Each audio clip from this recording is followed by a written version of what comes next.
It's Corso and Catone. Brought to you by Corso Law Group, Arizona's leading criminal and traffic law firm. Now for the real deal New England feel. Corso and Catone. Welcome into Corso and Catone, the real deal New England feel. I'm Corso. Catone is here. Joe is with us in the booth, and you are watching us on YouTube, listening on iHeartRadio, Apple Podcast, anywhere you podcast, 790 The Score in Providence. And make sure when you get on there, you subscribe, like Joe's putting that up right now. Give us that thumbs up. Get all our notifications so you never, ever miss a show or looking at us right now. We're feeling awfully blue today. I got a blue shirt. You got a blue shirt. Hey, what are you going to do? Hey, it's one Joe, listen. Joe, are you wearing a blue shirt? I am. I didn't even realize. He has a blue shirt on, I think. We all called each Maybe other. it's the weather. It's like 95 degrees out here, Chris. You know how the humidity is over here. You just like saturated with water. Yeah, gonna take 6 showers a day. So yeah, you know. I don't know what shirt you're wearing, but let us know in Heated Hotline 855-313-PATS PATS 24/7. Or you can email us on our mailbag corso.catone@gmail.com. Hey, we got a busy one. B's and C's, no B's, but C's have won the championship. So banner 18 is going up. Parade is tomorrow. We're recording on Thursday. And we're going to get into all of that. And of course, Catone's comments. You never want to miss that. And we're going to hear from one of you briefly. I think we had a mailbag, so on our Heated Hotline. And of course, Yankees versus Red Sox. Mark's chomping at the bit to get to that one. So stick around for that. You're not going to want to miss it. Guys. Hey. I mean, shouldn't he be more excited about the championship? It's a good week. Listen, I'm excited. It's a good week, right? Good week. This is a good week. Right?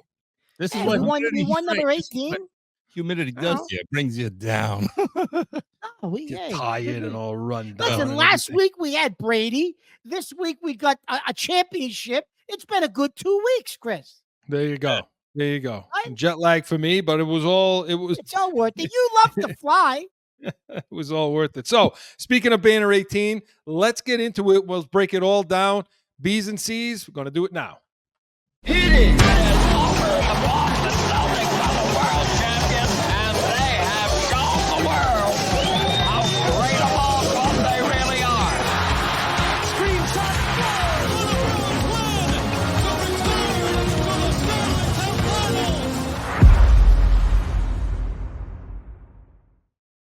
So the Celtics win the World Championship, NBA champions 2024, and did it in 5 games. Mark's prediction, he called it in 5. A lot of people called it in 5. I said 6 just to be, just to make it interesting. And there was a couple of times where I thought it may be 6 games that it would take, but they did it in 5. And I with relative ease to me. No, I think. I mean, the whole playoffs. Before we get into the series, and I mean, we broke the series down a week ago, 2 weeks ago, and so this segment I want to talk a lot more about what happens now, moving forward, talking about some of these guys, but we do have to go into the series a little bit. And did you ever feel throughout the entire playoffs? Did you ever feel like back against the wall, kind of nerved up about it? No. They kind of rolled through, Chris, when you really think about it, right? They rolled through. I mean, I don't think they were ever really challenged by anybody. Yeah. I don't think they only lost 3 games. Yeah. In the final. So tell me, what did they do to win this thing? Because I know, and we're going to talk about Missoula too a little bit, that factor, and the analytics and the math with him, and he actually said it after the game. But going into the series, what did it for them? Well, Chris, first of all, defense. Okay, Drew Holiday and Derek White, at the combination of the two, absolutely shut down Kyrie. They can say whatever they want, Chris, about, Kyrie, the fans got to him, and maybe they did get to him in Boston a little bit. They might have. But listen, by saying that, you're not giving Holiday and White enough credit. They shut him down. They frustrated him. They played defense on him, Chris, like nobody's played defense on him all year. And it showed. He wasn't able to drive to the basket and get a lot of the shots that he had in those Western Conference series. So defensively, Chris, I think that was key. That was big. Okay, yeah, Doncic got his points, but because he had to do so much, Chris, he was worn out every fourth quarter. By the time the fourth quarter rolled around, and just about every game, I guess maybe not the one that they won, he had nothing left in the tank and they kept running. I mean, I know we said, they could play better defense on him. But when they needed to, Chris, they did run different guys at him and play defense on him. So he was worn out by the fourth quarter in every game. And yes, they played Missoula's style. And you and I said from the beginning, can you win a championship playing that style of basketball? Well, they did. They distributed the ball. They didn't have really that one dominant guy. They kept shooting 3-pointers. And so the combination, Chris, of the defense and I guess we'd say Missoula's style and philosophy of offense, it worked out. They won it. Yeah, but did it really work out, the style of offense? Because they won. Look, I know that. I get it. I get that they won. I understand that. But the 3-point percentage throughout this playoffs, and look, we said this coming in that they're going to have a couple of games where they're lights out from 3-point and all those threes they take 40, 50 threes. That's what they did. And they did, but there were more games that they didn't. I mean, there were more games where the shooting percentage was not good. And so when I go into the series and I look at it, say, well, okay, I don't see a high shooting percentage from 3-pointer, from 3-point land. So where they won this series is, I agree with Mark. I mean, every game they won, they held them under 100. Okay. And that's that stifling defense. And it always was at the end, even throughout the whole playoffs, Mark. It all was at the end of every game. They just turned it up. They turned the defensive intensity up. The guards just were smothering. Listen, Jaylen Brown, okay, the way he was fighting over screens, the way they defended in Game 5, to me that was their best defensive game. Yeah, it was of the series. There was, and so I give it to them on that. And so now, so fine, they win the series. Game 4 was almost like, okay, you know what? Let's take a deep breath. They fell behind early, and I don't think they wanted to waste the energy to try to come back in that game. And you're like, okay, we'll go home, we'll win this thing. I mean, because I think if they wanted to exude the energy and really fight through, maybe they could have tried to steal like Game 4, but there was no need to, Chris. And I think they said, you know what? We'll rest some guys. Do it in front of our fans. Go home, take care of business. And I think that was a conscious decision. Not before the game, but once they got hit early and they were a little sloppy early, I think that was the conscious decision was, okay, fine. We'll mail it in here, but we're going to go home and win this thing. And they did. They went home and won it. And you said it too. You said early on that with the Porzingis situation, they're not going to touch him in Game 4. If he plays, he'll play in Game 5. And Game that's what 5, he did. Chris, I didn't even know if he was healthy, but like you said, Chris, he wasn't. They were just going to use him, I guess, to give Horford a couple of breaks throughout the game. And I think, who knows, Chris, maybe it was one of those situations where they said, hey, listen, you can't hurt it anymore. You have to have surgery at the end of the season, no matter what. So if you go out and play 15, 18 minutes for us, chances are you're not gonna hurt it anymore. So just let's go out and play. And I think that's what he did. That's what it seemed like, Chris, because he really couldn't give you much, but he gave you minutes to rest Horford. Yeah, and that's what it turned into. It turned into keeping Horford fresh, who we said would die out on that court, and he did. Yeah. I mean, he made play after play when needed. And so they win the thing. Now we get to the MVP. So Finals MVP goes to Jaylen Brown. Were you surprised by that? I was. And I'll give you the numbers when you're done in a minute. But go ahead. I was, because Tatum showed up in that last game, Chris. He scored over 30 points. He didn't show up in Game 4, but nobody showed up in Game 4. No.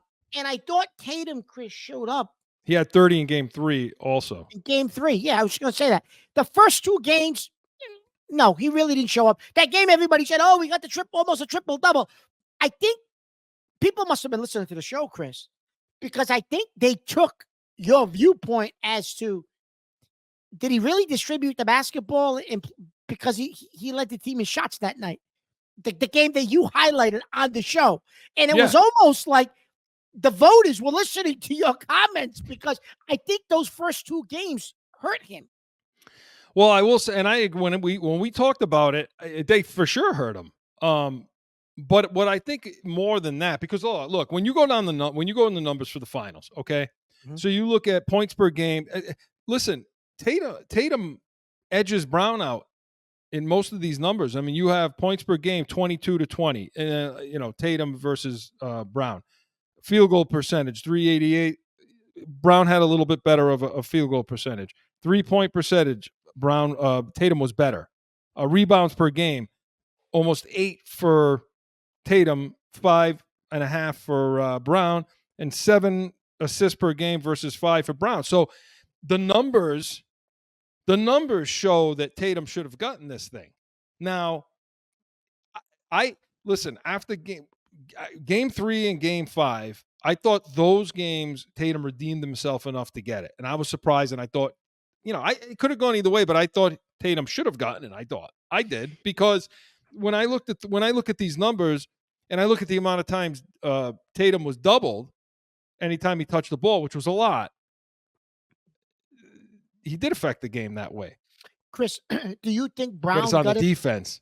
I was just going to say that the combination between offense and defense, and you mentioned how he was fighting through screens on the defensive end in game 5, Brown.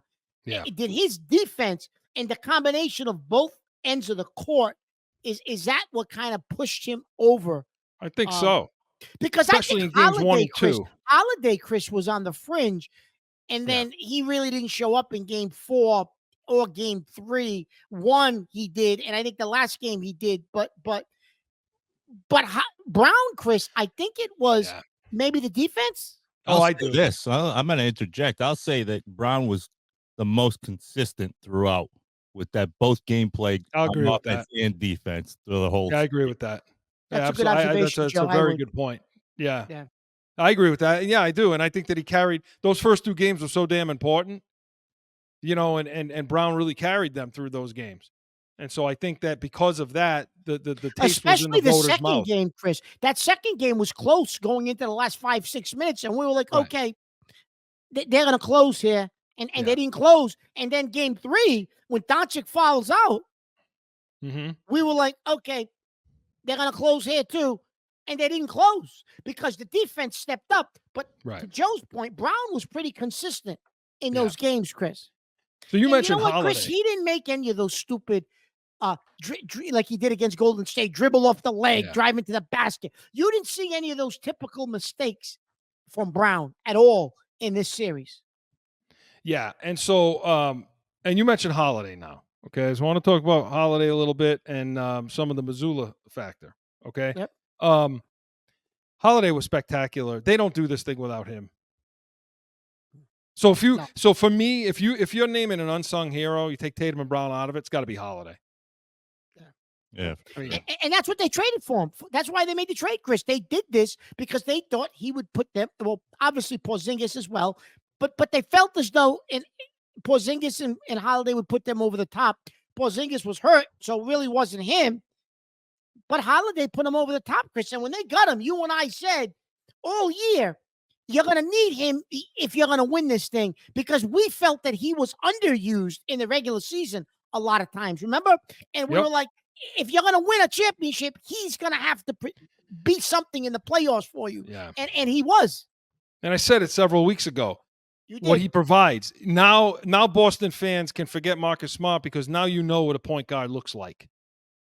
Yeah. And you know how a point guard behaves. The calm that he brought, the level of professionalism, the experience, the ability to get him in and out of things. You and I said he's going to have to keep the ball. Ball's going to have to be in his hands a lot. And it was, and they won. It was. Now, It definitely was. Mr. Missoula. So, Mark, we eat a little crow on a couple of things. Okay. No, listen, I'm ready to eat crow. On a couple of things. I said, you're talking about, and we can go in the next segment talking about Tatum a little bit, and what's next. But Missoula, we've been on his ass for 2 years now, for 2 seasons. We have.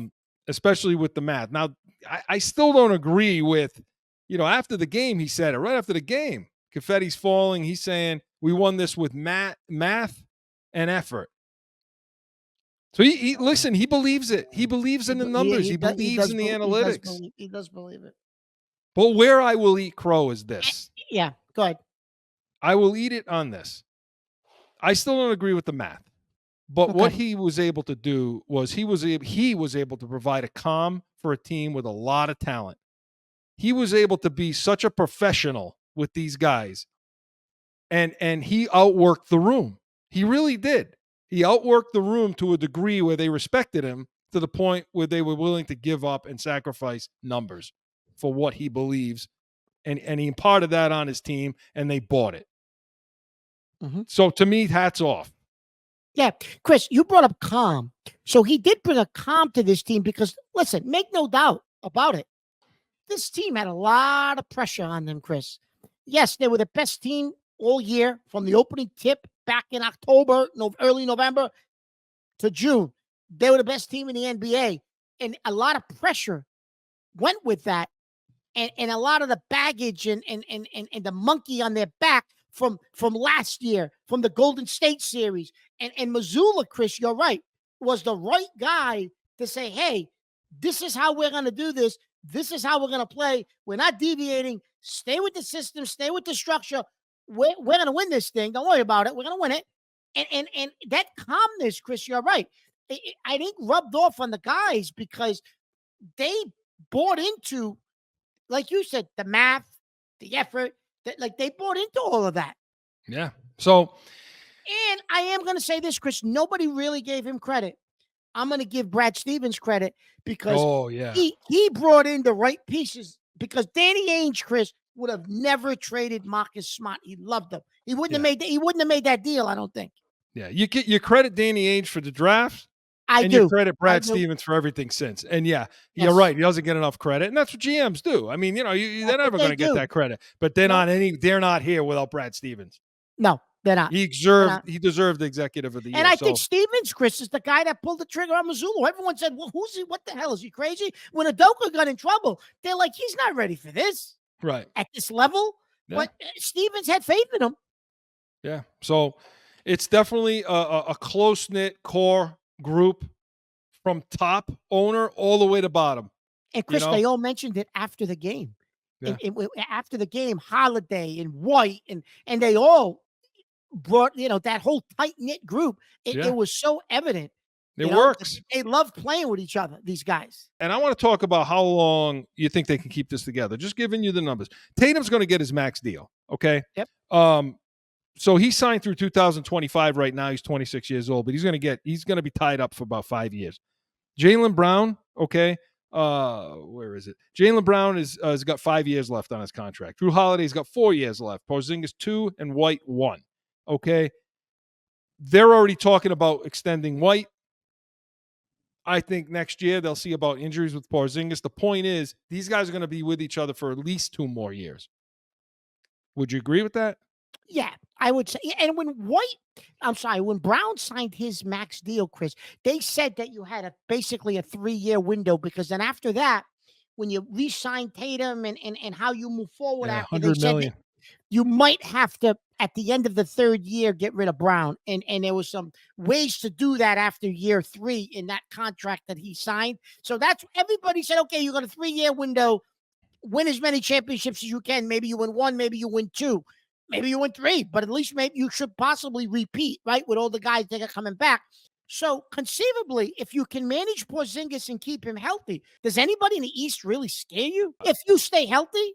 Yeah, I don't know what Milwaukee's going to do, what they're going to bring in, but no, I mean, I think Cleveland is going to get better. I think Indiana can get a little better if they add a piece or two.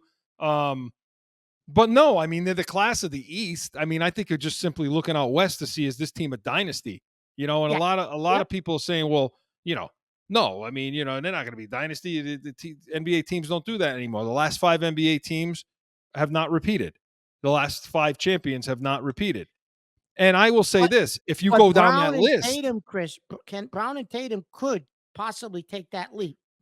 right? Because if you go down that list, okay, and you look at Toronto, and you look at Milwaukee, and you look at Golden State and Denver, and and I don't know who the hell the other one was, but when you go down that list, there were players plucked from that team, or coaches, or there were significant changes made to those Yeah. teams after the championship. That you can argue, and that's not going to happen here for a couple of years. What you're talking about is that $100 million they're going to have Golden to pay. State's last championship too. We knew that was going to be their last run. I mean, Curry and those guys, they were kind of on the back end, right? So you knew Right. they weren't going to continue. But you're right. Well, I'm talking about the $100 million, Chris. Yeah, and I don't think the ownership. I don't think they care. Okay. I think. Listen, they make so much damn money. Look. Okay. Here's what this will put it in perspective for you. Detroit fired their coach. Okay. Detroit's not even close. They're not even sniffing at playoffs, and they have to pay this guy $69 million. The coach. $60 million, the coach, and they let him go, and they're going to pay it. So if Detroit's doing that, that shows you the kind of revenue these teams are bringing in. I don't think Wick and ownership care. I think if they're still set to win, if they're still winning, they'll pay it. They don't care. And as Hey, long Chris, as you have they've Tatum got and a Brown, that's the massive- wild card.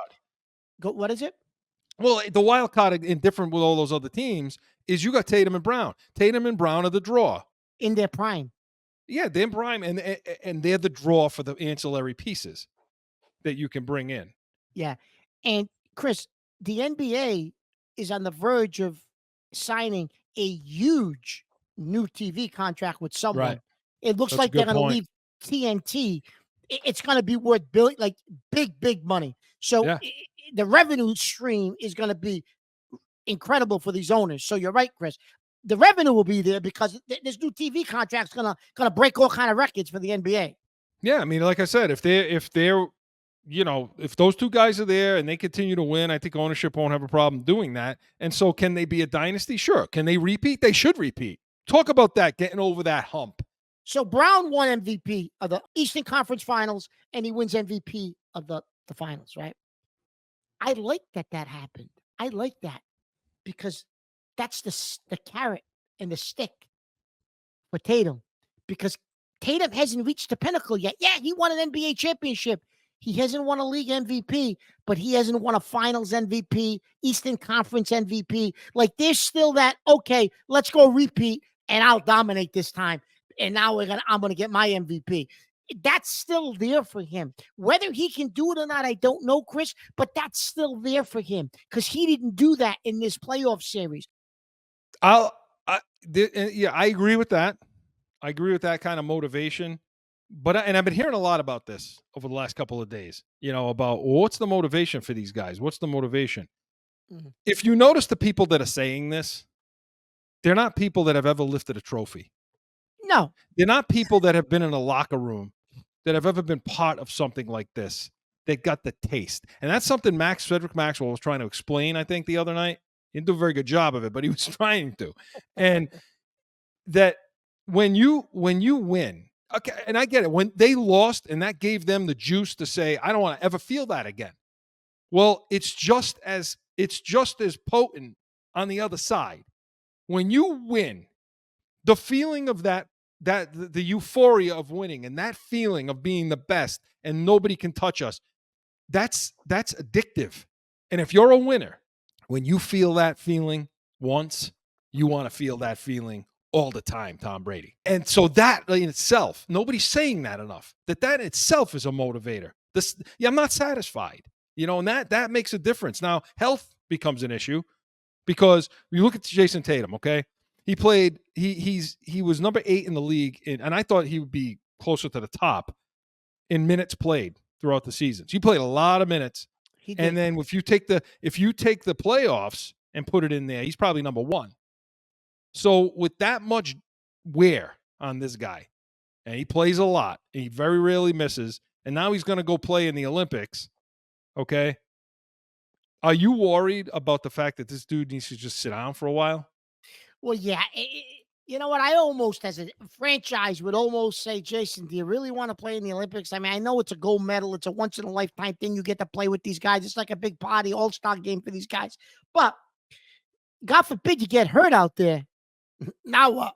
Now to do what? Really? Mm. I don't know. I'm not as worried about the Olympics only because everybody's talking about that. Well, he shouldn't play in the Olympics. It's taking its toll. It's a glorified all-star game, right? I mean, he's not playing 40 minutes. He's not going to go full brass in practice. I just think coming into next year, what I don't want to have happen is he's so worn down, like you say, that well, let's rest him, and we don't care if we go 15-15 to start the season. That can't happen.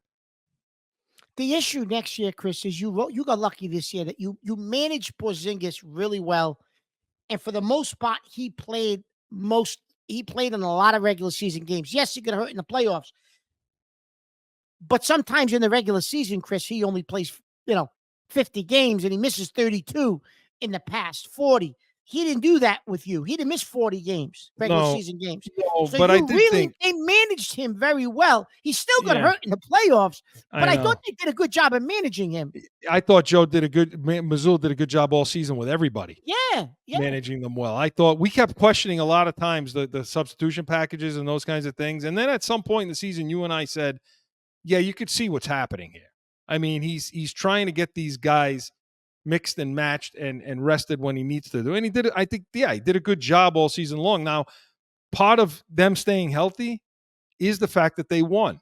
See, Tatum and Brown are such a good draw for other guys, for ancillary pieces, that you can now bring in change out a couple of different pieces. Like they need another big man, And you can get, Chris, guys, to your point, that are willing to come in for the veteran minimum because of Tatum and Brown now.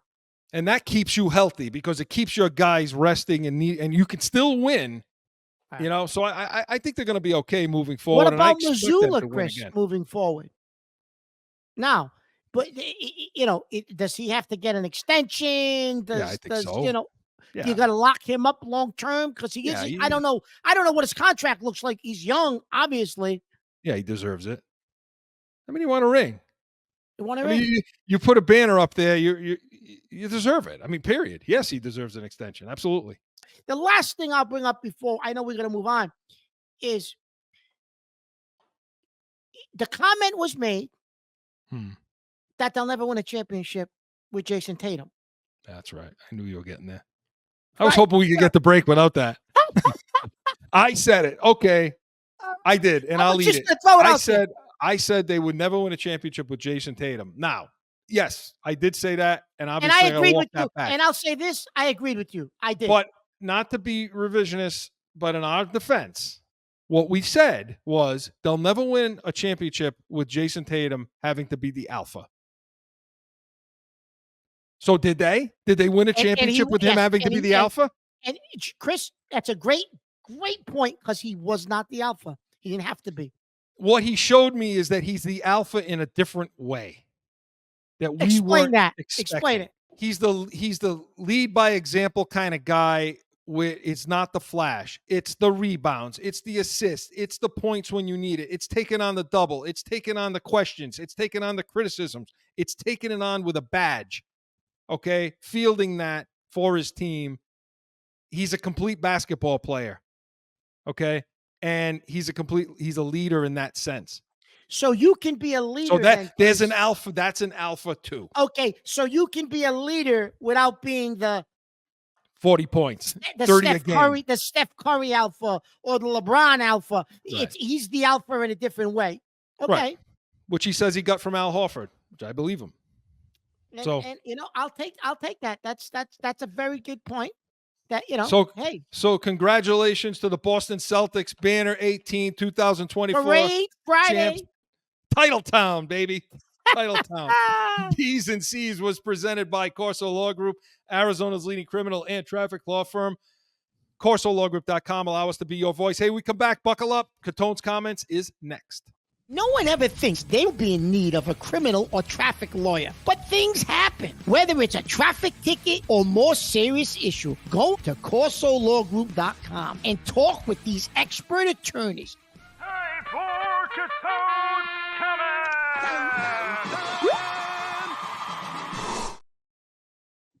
So it continues. People are continuing to talk about this WNBA.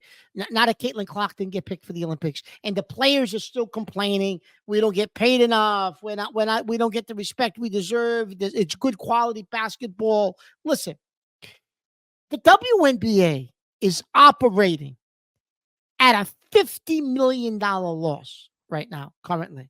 Okay, it has never made money. Okay, it is operated at a loss since its inception. Think about that for a minute. What company operates at a loss and has never made any money ever in its existence? The padlock would be on the door, the doors would be locked, there'd be no employees, and the company would cease to exist. But they continue to exist because the NBA keeps floating them money to keep them going. So when the players are complaining about their salaries, you're overpaid. You don't make any money. What employer is going to give you more money when nobody's buying season tickets? Nobody's watching the games on television. So the fact that the league has never made a profit, how are they giving you more money? Listen, I get what you think. This isn't about, I know they're complaining, well, the men make more money. Listen, I get all that, the gender issue. I'm not saying that doesn't exist in this country. It does. However, in this instance, it's about the product and the fact that it's not making any money. This is a business. It's a business, and you're not making money for your owners. How do you expect them to pay you more money?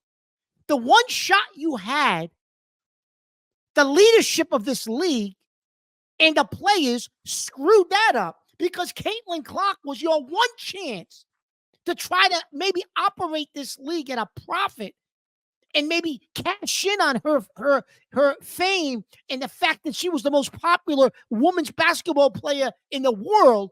You even screwed that up. The way that she's been treated, the way she's been dealt with, the comments that have been made about her, and then you make it even, you compound it even more. You don't even put her on the Olympic team. Are you kidding me? Really? So you think people are going to watch women's the women Olympic team? No, but if you put Caitlin Clark on the team, they would have tuned in. I'm not saying she deserved to be on the team or not, but the name, Caitlin Clark's in the Olympics. USA's playing. Let's watch the game. Put her in for 5 or 10 minutes. Let her hit a couple of 3-pointers. At least people will tune in. You don't even know how to market yourself. You wonder why you're operating at a loss? So I don't want to hear any more about, well, we deserve to make more money. Operate as a smart business. Get behind somebody who could get you out of the red instead of banging her down. Show some brains. Really. Please. Now, it's also NBA draft week, right? So the NBA draft, they try. Bless their hearts, they try. Listen, the NBA is making a ton of money. I get it. They're good at marketing themselves. They're going to get a huge TV deal. They pay their players well. I give them credit for that. But nobody, and I mean nobody, can promote themselves like the NFL. There is nothing like the NFL draft. Nothing. As much as the NBA tries, it's a joke. You don't even know what team is drafting who. They got guys being called to the podium in the first round. They're putting on hats. That's not even, they're giving them hats to put on. That's not even the team that drafted them because they made a trade. His rights got traded to somebody else. They got the wrong teams up on the screen. You don't even know who's drafting these guys. Then they go to the studio guys and they're stumbling and fumbling because they don't even know who drafted them. It's actually laughable to watch the NBA draft because it's awful. The production of it and the running of it, who's getting drafted, what team drafted them, Silverman's up there. And then listen, I'm not a Roger Goodell fan, but that's a first-class production from beginning to end. The NBA is not even close. Nobody knows how to do it like the NFL. And that's why it's a multi-billion-dollar industry. Because if you watch the NBA draft, it was actually painstaking to watch that last night. Obviously, we're taping on a Thursday. The first round of the draft was last night, Wednesday night. It was hard to watch. Hard. And I watch anything. I love sports, but that was difficult to watch. And speaking of the draft, so the Celtics draft Baylor Shireman from Creighton. And I just want to make a comment about him. I liked him. Okay. I liked him coming out of college. I thought he can be Hauser's replacement. Hauser's under contract for one more year. He's not going to resign here. We can't afford it with all the other players we need to sign. Send him to the G League to get some experience. He's a good wing player. He can shoot from the outside. He has more of an offensive variety than Hauser. Besides just being a step-up shooter, he can drive to the basket. He can cut to the basket. He's got a nice floater in the lane. He can pass the ball. He's got more of an offensive arsenal, I believe, than Hauser. It's not gonna show next year. He'll have to develop a little bit, but I think he was a good pick. He's gonna work on his defense. Okay, defensively he struggles a bit, but so did Hauser when he came up. I like the pick. I think it's something eventually down the road. Listen, you got a championship team. You don't need help. Okay, obviously the draft's not helping you, but he's somebody, Chris. I think 2 years from now, yeah, the kid's going to contribute. I'm okay with that pick. I really am. Yeah, Mark. I mean, these are good Catone's comments today. I'll tell you what. Not that all of them aren't good, but this one. Oh, I'm sorry. Can I say one more thing, Chris, about the draft? Just one more thing. I'm sorry. You know what? And I think I know what you're going to say because you were pissed off at this before. Listen, about this. Bronny James got drafted in the second round by the LA Lakers. Great, Bronny James. Good for him. The father's running around threatening people. If you take him, he's going to Australia. That was put out there. It was reported during the draft today, the second round of the draft. Don't draft him because he's not going to play for you. So the Lakers could take him. Listen, nobody wanted your son, LeBron. I know it's your son. I love my son. Chris loves his boys. Your son was not getting drafted. He's not NBA ready. He's not an NBA player yet. So you can do whatever you want to do with them. You're going to play with them. Bronny is not an NBA player. Nobody was drafting him. Nobody. Yeah, listen, and maybe he will be. Obviously, he had health issues. Yeah. Glad to see that he's not an NBA. He's not an NBA player right now, Chris. I don't think he's really going to be that top flight NBA player. And talk about holding a team hostage. Maybe the Lakers should be happy that he got a championship there during a time. And I'm always going to say in the friggin' bubble during COVID, but whatever. That's your banner 17. But anyway, yeah, you don't hold a team hostage like that. That's ridiculous. He picked the coach. He picks the draft pick.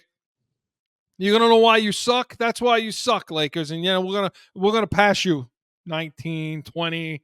And we'll talk more about the Lakers as the year gets started. But Mark, going back to the kid from Creighton just a little bit, I like the pick too for all the reasons you said. Obviously, you're gonna lose something with it because Hauser's defense is pretty good. And Hauser's got one more year left, Chris, yeah, it was on display in the playoffs. But you're right.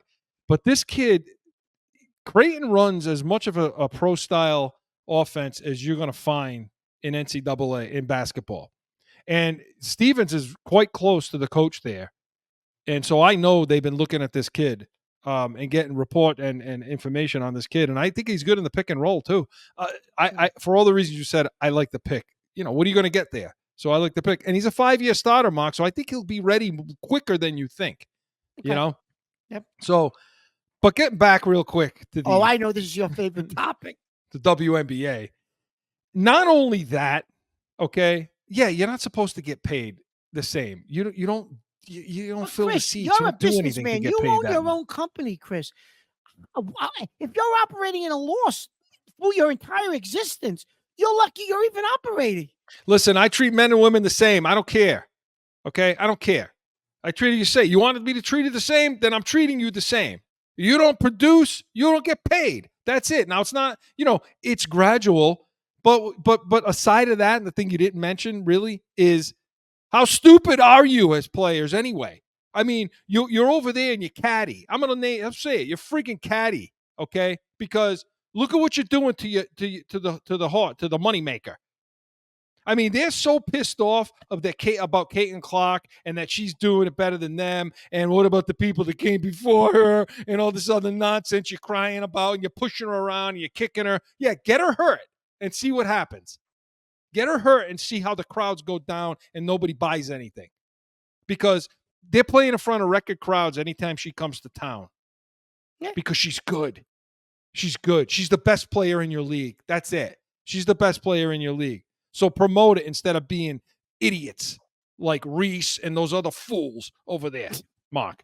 You know? You're all over Reese. You're all over Angel Reese. Oh, I can't stand her. You want it to be the hated jerk? Then you are. You are a jerk. You are Draymond Green. I was just going to say that. She's a Draymond Green of the she's a WNBA. jerk. She's an absolute jerk. 20 years from now, I want people to nobody's going to remember you 20 years from now. Shut up. You know, shut up. You ought to be. They should be carrying Caitlin Clark around on their shoulders, protecting the hell out of her because she's the cash cow. No? Yeah, but Chris, the league doesn't make money. So what else? Yeah, I mean, come on. You don't make any money. No. You're right. You're absolutely right. So let us know what you think out there in Heated Hotline. Good stuff, Mark. Catone's comments was presented by the Pats Nation with Corso and Catone Sundays, 8 to 9 a.m. Eastern. Hey, when the season starts, we're going to be the first pregame show on for the Patriots on their flagship station that's carrying the games on 790 The Score. So make sure you're tuning into that every Sunday. Hey, when we come back, going to hear from one of you in the nation in Heated Hotline. No flipping.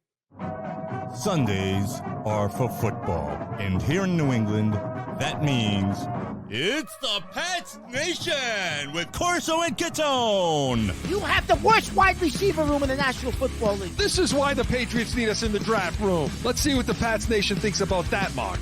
Starting June 30th, Sundays, 8 to 9 a.m. on 790 The Score.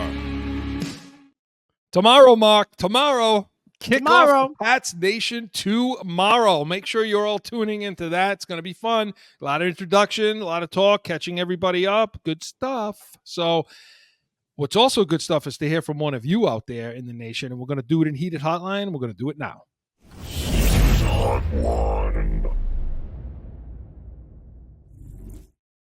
This week, we have a Heated Hotline, a write-in from Sal from Providence. Sal says, I'm really fed up with the Bruins. So you trade Allmark to get rid of his salary and make Swayman the number one goalie. But you take on a scrub goalie in the trade who's making $3 million. I get you received the first-round pick, but I think Sweeney took his big swing 2 years ago. They get knocked out in the first round, and he's now at a loss with this roster. What do you guys think? Sal, hey, we can always rely on Sal, right? Yeah, always. You know, he didn't call this time, though. He wrote in. Oh, he didn't call. I like when he calls because he gets really, animated when he calls. You're getting lazy, Sal. Come on. Pick it up. Will you please show up? So, listen, though, he makes a good, and I'm glad somebody I'm glad this is the Heated Hotline because we need to talk about this. Listen, nobody really likes the trade. Okay. I'm not one of those people. I like the trade. Let me finish. I like the trade because I like the 25th pick.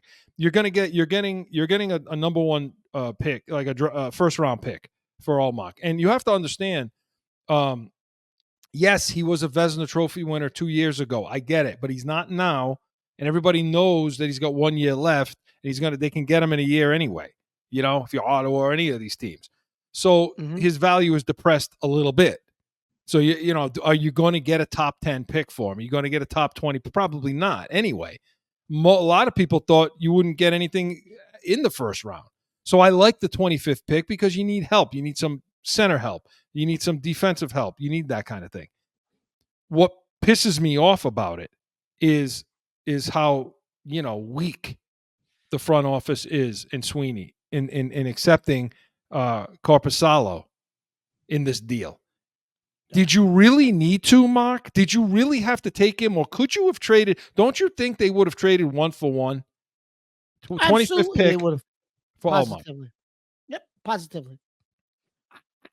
I would have thought they would have, but listen, I guess, Chris, to take on Allmark's contract, they had to dump a contract. They did that. I just think, listen, Sweeney blew it, Chris, 2 years ago when last summer, he should have pulled the trigger on Allmark. They didn't think Swayman was ready. After 2 years ago, you brought in all those guys. You lost. I get it. We set the regular season record. That off season, after we lost, should have been when you moved Swayman. I'm sorry, Omar for Swayman. And they didn't do it because they didn't think Swayman was ready, Chris. He had value then, Omar. Now, you are right, Chris. They're behind the 8 ball with him. What are they going to do? You had to get rid of him. And everybody in the league knew it. And then he's got the opt-out where, well, not the opt-out, but the no-trade clause where there's only certain teams you can trade him to. Yeah, and that too is the issue. And again, not only so you take on one of the worst goalies in hockey, Corpusalo, okay? He was making $4 million a year. They ate 25, but they ate 1 million of it. Okay. So now you gave up a player that was making 5 million to get back I would say a 10 Omar to a 1. You know, I mean, it's that the disparity is huge. Chris, the $3 million, is that over a couple of years you owe this guy? I don't think That's it's per year. It's per year. Okay. That's per year. So you go in now and you have to eat $3 million. Okay. You're only saving 2. I mean, that's how you were paying, you were paying Omar 5. And you say, well, it's only $3 million. No, nonsense. You can get, what you can get out there for a centerman? You can get a top 6. You could get probably a top second line guy in a defense or offense you could take that $3 million and you can use it. Instead, you're going to be paying this scrub, and it would be fine, Mark, if they bought him out, if they were buying him out. But they play. I read their plans are not to do that. They're going to roll with this guy and hope goalie Bob can get him up. I was just going to say that, Chris. They're not getting rid of him. They're keeping him on the roster. So you're right. That's a problem. You're not going to try to move him or do so you're right. They better hope the goalie coach can do something with him and maybe play, coach him up, because correct me if I'm wrong, Chris. Didn't we have prospects in down that we could have brought up to back up Swayman? Yeah, you got goalies down in Providence. You got that I think are going to be in the pipeline, and you can even argue that as good of a goalie coach as they have, you could even argue that Swayman's going to get paid too much. See, the problem, Mark, is when I look at who just won the cup, okay, and I can't remember the hell of Bartowski or whatever his name is, the goalie from Florida, Bartolinsky, is that his name? Anyway, yeah, something like that. Something with a B, something like that. Money per year, but that was a mistake in a contract too. He's not that great. You go in the past 3 years, you look at the goalies that have won, 2 out of the 3 aren't very good or aren't top flight goalies. So you can win without it. And I realize Florida's got a team in front of them, So, I realize that Florida has a team in front. They got good defensemen. They got good forwards and centermen. And so they're built from that end. They're built from the top down, they're built from the outside in, not from the inside out. Get that. And Chris, I got to give you credit because you predicted after they beat the Bruins, you said that Florida's going to win this whole thing. And I thought you were crazy, but you said, Mark, they're going to win. You watch, they're going to win the whole thing. And they did. They won the whole thing. Just the way they played. I mean, just the grit, their ability to play like we talked about, play in their zone and to develop momentum and to all the. I'm not talking about Florida. Screw them. No, but but again, for those of you out there who think, well, we lost to the eventual champions, therefore we're not that bad. Wake up, Bruins Nation. Okay, you're that bad. Yeah, we're not anyway. We're not close to being a Stanley Cup champion. I don't believe, Chris. So I don't like the trade in the sense of who they got back, Mark. Don't like it. No, I would agree with you. I'm not a big fan of the trade either. So I agree with the caller. I think Sweeney has lost his way. I don't think he knows what else to do with this team. I do agree with the caller. And let's see what he does with the 25th. The Heat hotline bag. Let's see what he does with that 25th pick, because he's so bad at drafting. So we'll see what happens. But Mark agrees with Sal. That didn't happen last time. You never agree with Sal. Listen, I like what Sal had to say this time. I think the Bruins have a problem. They're and I'm not confident. You're right in him drafting, Sweeney drafting either, Chris. Well, we'll see what happens. You guys let us know out there in Heated Hotline or in our mailbag. we'll see, because we've got a lot to pay attention to, and we'll see what happens in that draft. So Heated Hotline was presented by Corso Law Group, CorsoLawGroup.com. Hey, when we come back, Mark is ready. Yankees versus Red Sox. Stick around. No one ever thinks they will be in need of a criminal or traffic lawyer, but things happen. Corso Law Group is Arizona's leading criminal and traffic law firm. Their 20-plus years experience and attention to detail has helped thousands of people who found themselves in a situation in Arizona. Whether it's a traffic ticket or more serious issue, talk with these expert attorneys. CorsoLawGroup.com.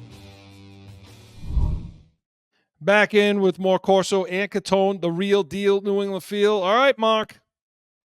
We got to talk baseball. Oh, and I know how Do I pissed have off to? Do I have to? I know how pissed off you are. So let's get into it. Yankees versus Red Sox, Joe.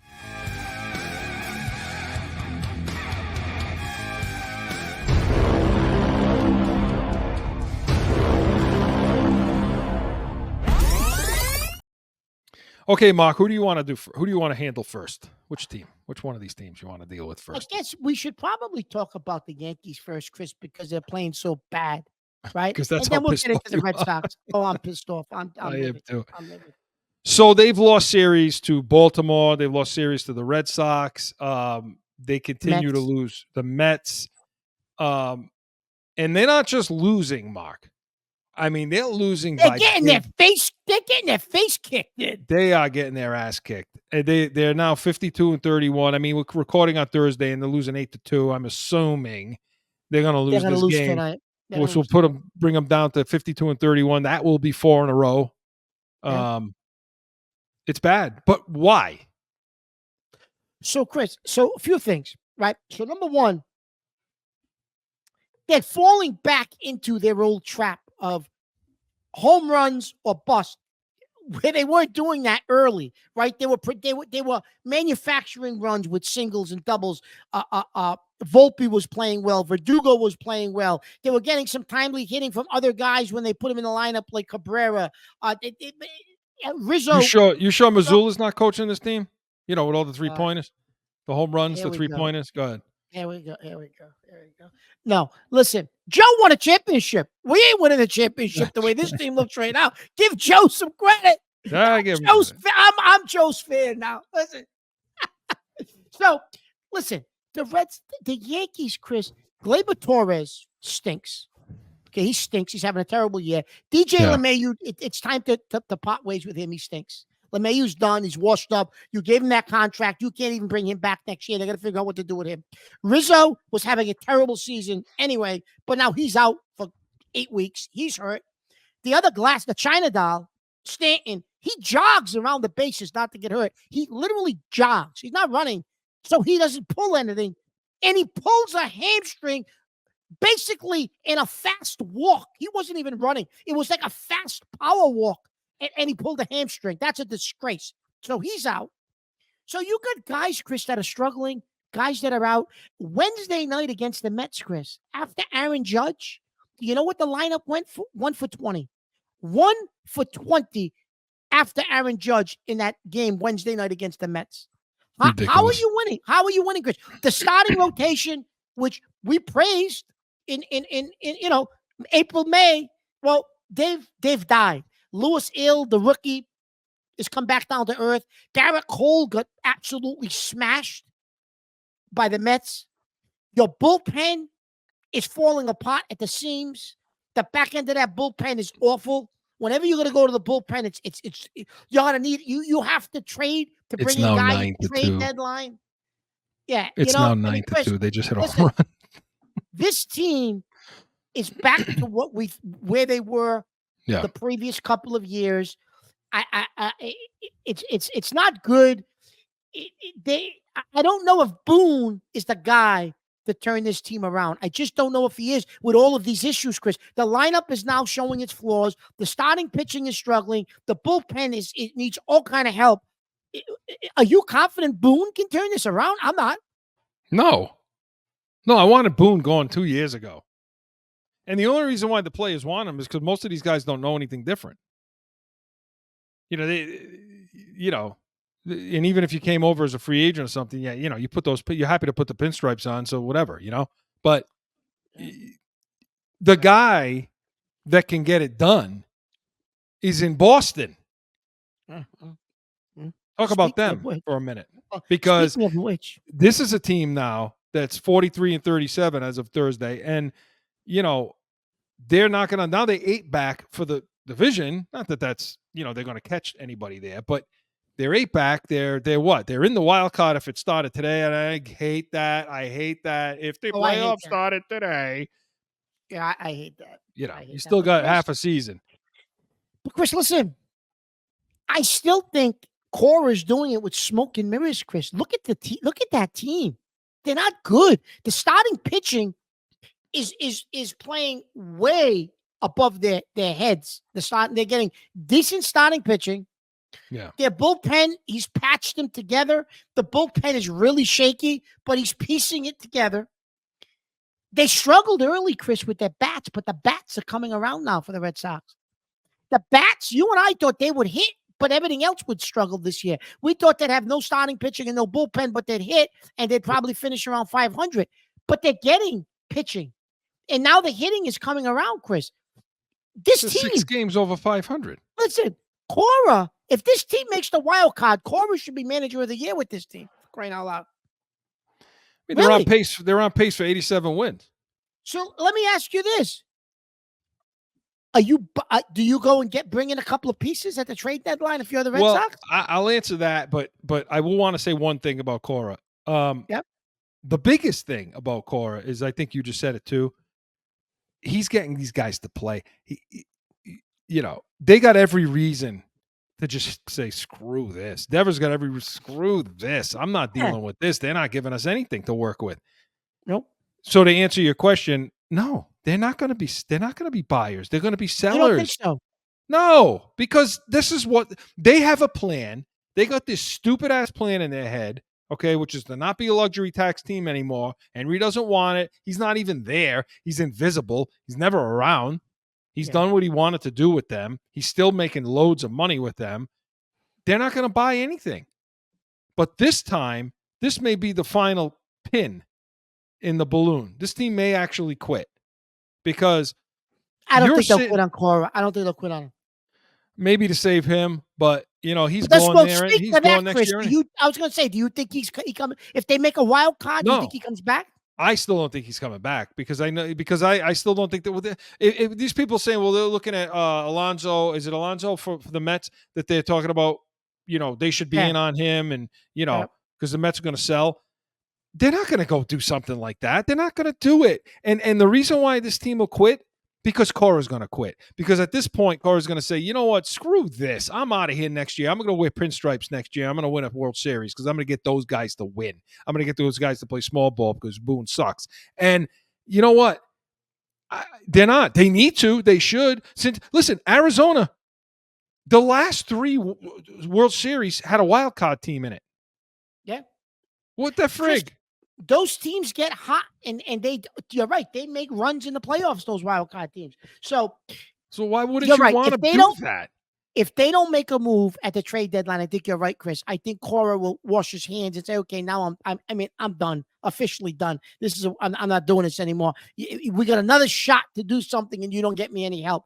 So it'll be interesting to see how that plays out as we get into July, later July, August, to see what the Red Sox actually do. Well, stay tuned here. We'll hear it. We're going to have it all summer long. And hey, make sure you stick around for our top 5 series that's going to be coming up. Top 5 Celtics, Patriots, Yankees, Red Sox. So you're not going to want to miss those shows coming up. Of course, CORSO CATONE was presented by the Pats Nation. Tomorrow it airs for the first time with Mark and I and Joe. We're going to talk Patriots all the time. So make sure you get on this program. All our shows are up for you to watch, listen, subscribe, give us that thumbs up, get all our notifications, and come back next week. Like I said, stick around for that top 5 series, and anything you bring to the table, we will be ready. We are CORSO and Catone, the real deal, New England feel. See you next Saturday. Now by CORSO CATONE on AM 790, The Score, iHeartRadio, iTunes, wherever you podcast. Or subscribe to the YouTube channel and catch the chaos every Saturday at noon.